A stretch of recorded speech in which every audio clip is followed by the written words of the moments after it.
India اور افغانستان کے تعلقات پر بات کریں گے، جہاں پر پاکستان کی بن نہیں پاتی ہے افغانستان کے ساتھ، اور ہمیں اکثر اوقات کہہ لیں کہ جو بارڈر لائن ہے اس کے اوپر جھڑپیں ہوتی ہوئی دکھائی دیتی ہیں، اور اسپیشلی ابھی یہ بھی سننے میں آیا ہے کہ بہت سارے ایسے افغان جو کہ پاکستان میں اللیگلی رہ رہے تھے ان کو واپس ان کی جو کنٹری ہے اس میں ڈپورٹ کیا جا رہا ہے۔ لیکن دوسری طرف اگر بھارت کی بات کی جائے تو بھارت بہت سارے ایسے نئے پروجیکٹس ہیں جو کہ افغانستان کے ساتھ کرتا ہوا دکھائی دے رہا ہے۔ پچھلے سال ہم لوگوں نے دیکھا کہ جیسے افغانستان کا جو ایف ایم تھا عمران خان، اس نے انڈیا کو وزٹ کیا، ایمبولینسز دی گئیں اور بہت بڑے پیمانے پر کہہ لیں کہ ٹریڈ کی بھی بات ہوئی، اور ریسنٹلی اگر دیکھا جائے تو انڈیا اور افغانستان کے درمیان 1 بلین کی جو ٹریڈ ہے ہمیں وہ ہوتے ہوئے دکھائی دے رہی ہے۔ اچھا ٹھیک ہے۔ नमस्कार दोस्तों, स्वागत है आपका हिंदुस्तान डॉट में। दोस्तों, इंडिया और अफगानिस्तान के अच्छे रिलेशन देख के पाकिस्तान को बहुत परेशानी हो रही है।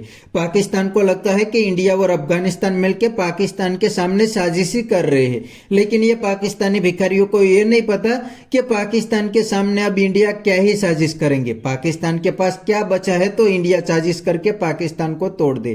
तो आइए दोस्तों, बिना टाइम वेस्ट किए वीडियो में आगे देखते हैं कि ये पाकिस्तानी इंडिया और अफगानिस्तान के रिलेशन से कितना जलते हैं। अगर आप नहीं हैं तो पहले चैनल को सब्सक्राइब कर लीजिए और वीडियो को अंत तक देखें। सर, हमारे अफगानिस्तान के साथ जो ताल्लुकात हैं इतने खराब क्यों हैं, और इंडिया के जो ताल्लुकात हैं अफगानिस्तान के साथ वो इतने ज्यादा अच्छे क्यों नजर आते हैं? देखें, हमारे साथ जो ताल्लुकात ये ख़राब है, इसके पीछे पास्ट 40 इयर्स में जो कुछ हुआ उसी की एक कड़ी है। पाकिस्तान में तकरीबन अफ़गानियों की जो इन्वेस्टमेंट थी वो करोड़ों नहीं अरबों बल्कि खरबों में मौजूद थी। पाकिस्तान को वो खरबों की अफ़गानिस्तान की इन्वेस्टमेंट को शायद रास नहीं आई, जिसके नतीजे में यहाँ से लाखों अफ़गानी जो है उनको यहाँ से डिपोर्ट किया गया।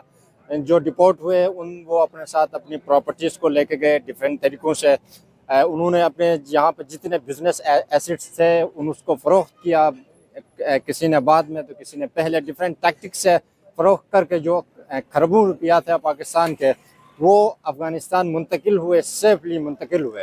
होना तो यही चाहिए था। वो जितने भी अफ़गानी हैं यहाँ पे उनको एक सख्त और एक पॉलिसी के थ्रू यहाँ पे उनको रहने देते, उनसे ज़्यादा टैक्स वसूल कर लेते ताकि हमारी मैशियत जो ऑलरेडी एक बिगड़ती हुई थी वो एक बेहतर सतह पे जा सकती थी। अब हुआ यूँ कि यहाँ से बहुत से अफ़गानी गए, ज़बरदस्ती यहाँ से निकाला गया, तो उनके दरमियान उनके जहनों में पाकिस्तान के ख़िलाफ़ एक एजिटेशन है, एक जो है एक एग्रेसिव और डिफेंसिव एक सोच है, जिसके नतीजे में वो टेररिज्म सेक्टर में इन्वेस्टमेंट कर सकते हैं। बहुत सी मिसालें ऐसी है। रिसेंटली जो कराची में जो कुछ हुआ, एक अफ़गान नेशनलिस्ट वो सराम क्लेम कर रहा है कि मैं अफ़गानिस्तान से आया हूँ, लेकिन इसका अफ़गान गवर्नमेंट को मालूम भी है कि अफ़गानिस्तान में ऐसे एलिमेंट्स हैं, वो इसको कंट्रोल भी कर सकते हैं, उसको मॉनिटर भी कर सकते हैं, लेकिन वो जानबूझ के नहीं करते। इसकी वजह यही है कि चूँकि पिछले कुछ सालों में पाकिस्तान की वो पॉलिसीज़ रही हैं वो बिलखुसूस अफ़गानिस्तान और अफ़गान नेशनल्स के लिए वो अच्छी नहीं रही है, जबकि इंडिया की जो पॉलिसीज़ रही हैं हमेशा से अफ़गानिस्तान में डिफरेंट तरीके से इन्वेस्टमेंट करने की। अफ़गान नेशनलिस्ट की जो पाकिस्तान में इन्वेस्टमेंट है इतनी अफ़गानिस्तान के जो है इंडिया में इन्वेस्टमेंट नहीं है। आप अगर हम कंपैरिजन करके देख लें, पाकिस्तान की हर मार्केट में जाएं तो हमें कोई ना कोई अफ़गानी नज़र आएगा, लेकिन इंडिया में इस तरह नहीं है, वहाँ पे अफ़गानियों ने इन्वेस्टमेंट बिल्कुल नहीं की। तो जबकि पाकिस्तान को वो इन्वेस्टमेंट रास नहीं आई और इंडिया ने जहाँ पे उसको उनकी इन्वेस्टमेंट को अपनी तरफ खींचने के लिए वहाँ पे हर तरह की इन्वेस्टमेंट कर रहा है। उनकी ड्राई फ्रूट इस वक्त दुनिया की दूसरी तीसरी बड़ी इंडस्ट्री है ड्राई फ्रूट की, वहाँ से वो उसमें फ़ायदा लेने की भरपूर कोशिश करेगा। इंडिया के लिए बहुत से फ़ायदेमंद भी हो सकते हैं। उसके जो ड्राई फ्रूट्स के जो ये जो उसको उसको पीस के उसका जो पाउडर है उसकी इंडस्ट्री अभी इंडिया अफ़गानिस्तान में लगाने वाला है, तो उससे वो इंडिया जो है अरबों ने खरबों जो है इंटरनेशनल मार्केट से वो उस इंडस्ट्री से कमा लेगा। साथ साथ अब इंडिया जो यहाँ से पाकिस्तान से जिन लोगों को निकाला गया था अफ़गानियों को, उनको भी अपनी तरह खींच के वो इन्वेस्टमेंट इंडिया में लेके जाने की भरपूर कोशिश करेगा।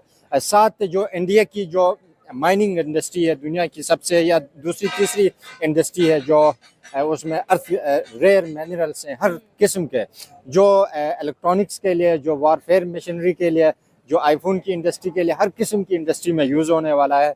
तो चूँकि इंडिया और एप्पल के दरमियान ऑलरेडी एक एग्रीमेंट है, इंडिया और दुनिया की जितनी भी आईटी की जाइंट इंडस्ट्री है उन सब के साथ ऑलरेडी इंडिया के एग्रीमेंट है, तो वहाँ पे यूज़ होने वाला रेयर जो मिनरल है वो तकरीबन अफ़गानिस्तान में पाया जाता है। तो वो इंडिया अफ़गानिस्तान से उसकी सूरत में, इस इन्वेस्टमेंट की सूरत में फ़ायदा उठा के अपने उसको नेशनलिस्ट को, जो अफ़गान नेशनलिस्ट को भी फ़ायदा पहुँचाना चाहता है, और जो अफ़गान नेशनलिस्ट के लिए जो एक अल्टरनेट जो मार्केट जो पाकिस्तान के अलावा एक मार्केट वो इंडिया में उनको प्रोवाइड करने और की बात जो है। मेजर इन्वेस्टमेंट हमें नजर आ रही थी वो शुगर केन इंडस्ट्री में है, क्योंकि इंडिया एक बड़ा हब नजर आता है हमें शुगर केन की जो इंडस्ट्री है उसका, तो उसमें भी कह लेंगे काफ़ी ज़्यादा अफगानिस्तान को हेल्प आउट करने वाला है इंडिया। तो जो एक अच्छा रिलेशनशिप बिल्डअप हो रहा है इंडिया और अफगानिस्तान के दरमियान, पाकिस्तान को क्या लग रहा है आपको कि मजीद कुछ क्राइसिस फेस करने पड़ेंगे इस वजह से? देखें, पाकिस्तान तो ऑलरेडी क्राइसिस में ही है, मजीद क्राइसिस फेस करना पड़ेगा तो इसको कोई असर नहीं पड़ेगा। लेकिन जो अफ़गानिस्तान के लिए मैं ये समझता हूँ कि उनकी मैशियत के लिए एक बड़ी एक अच्छी पेश रफ्त है। जहाँ तक हो सकता है पाकिस्तान को भी अपने दोनों नाइबर्स के साथ, बल्कि अभी तो ईरान के साथ भी कुछ सैंक्शंस लिफ्ट हुई है, और इन फ्यूचर और भी बहुत सी डेवलपमेंट्स हमें देखने को मिल सकता है। तो इस सूरत में पाकिस्तान को अभी फिलफोर यही करना चाहिए कि अफ़गानिस्तान के साथ भी अच्छे ताल्लुकात बनाए, इंडिया के साथ भी अच्छे ताल्लुकात बनाए, और ईरान के साथ भी जो ईरान गैस पाइपलाइन मंसूबा है जो यहाँ पे आना चाहिए था वो नहीं आ सका, और उस पाइपलाइन मंसूबे को जो दिल्ली तक जाने के लिए भी माजी में काम हो चुका है उसको भी अलाउ करें, और ये एक मिल बैठ के एक बहुत बड़ी पेशकदमी की जा सकती है। ईरान का गैस बजरिया पाकिस्तान होते हुए, ईरान के तेल बजरिया पाकिस्तान होकर दिल्ली भी जा सकता है और पाकिस्तान भी आ सकता है, ताकि पूरे रीजन में एक माशी डेवलपमेंट आए, एक जो है यहाँ पे हमारा इलाका जो इकनॉमिक क्राइसिस है वो क्राइसिस से निकल कर डेवलपमेंट की तरफ जा सके। बिल्कुल आपकी बात सही है कि पाकिस्तान को भी डेवलपमेंट की बहुत ज़्यादा जो रिक्वायरमेंट्स हैं वो रिक्वायर्ड है। अगर इंडिया अपने नेबर्स के साथ अच्छे ताल्लुकात कायम कर सकता है, आप देखें इंडिया के बांग्लादेश के साथ भी ताल्लुकात थोड़े बहुत खराब। तो दोस्तों ये थे पाकिस्तानी पब्लिक के रिएक्शन, और आपने वीडियो के अंदर देखा नहीं, इंडिया और अफगानिस्तान के रिलेशन से ये लोग बहुत ही चलते हैं। उनको डर है कि अगर दोनों एक साथ मिल गए और पाकिस्तान के सामने जंग चालू कर दी तो पाकिस्तान के लिए तो क़यामत आ जाएगी। एक साइड से अफगान तालिबान वाले क्लास लेंगे और दूसरी साइड से इंडिया वाले क्लास लेंगे। अकेला अफगान तालिबान ही पाकिस्तान आर्मी की दौड़ा दौड़ा के कुटाई करते हैं, तो इंडिया और अफगानिस्तान एक साथ आ गए तो पाकिस्तान का क्या होगा। इसीलिए ये पाकिस्तानी बहुत जलते हैं। और दोस्तों दूसरी सबसे बड़ी बात, पाकिस्तान आर्मी अपनी नाकामी को छुपाने के लिए अफगान तालिबान को बहुत ही यूज करती है।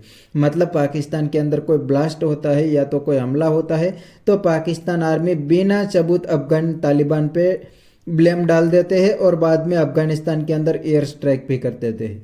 लेकिन जब अफगान तालिबान ग्राउंड पे ऑपरेशन लॉन्च करते हैं तब पाकिस्तान आर्मी की फट के फ्लावर हो जाती है और 2-3 दिन के अंदर लाइन में आके अफगान तालिबान के साथ सीज फायर कर लेते हैं। इसलिए ये पाकिस्तानियों को डर है कि अगर अफगानिस्तान और इंडिया मिल गया तो पाकिस्तान के लिए तो खेल खत्म हो जाएगा। तो बस दोस्तों आज के वीडियो में इतना ही। अगर आपको ये वीडियो पसंद आई है तो वीडियो को लाइक शेयर कर दीजिए और चैनल को सब्सक्राइब करना मत भूलिए। Thank you.